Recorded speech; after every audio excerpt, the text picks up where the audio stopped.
So ano ang difference ng hyperthyroidism sa hypothyroidism?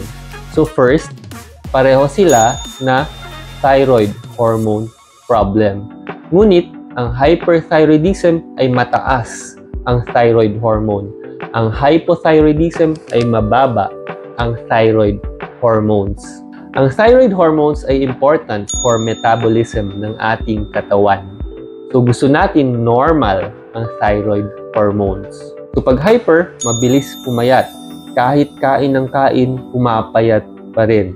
Pag hypo, mabilis tumaba o nahihirapan mag-weight loss yung patient.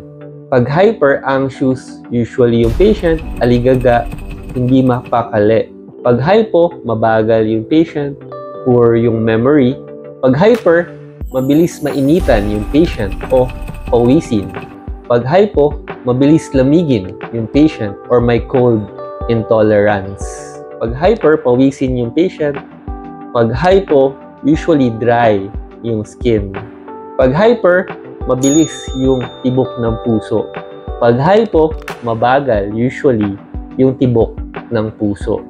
Pag hyper, maaring nagdadiarrhea or madalas dumumi yung patient. Pag hypo, maaring constipated yung patient.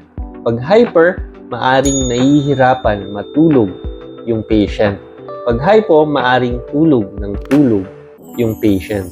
Both hyper and hypo ay pwedeng magkaroon ng fatigue. Both hyper and hypo pwedeng magkaroon ng goiter, pero pwede rin wala. Both sa hyper and sa hypo, gusto natin normal ang ating thyroid hormone.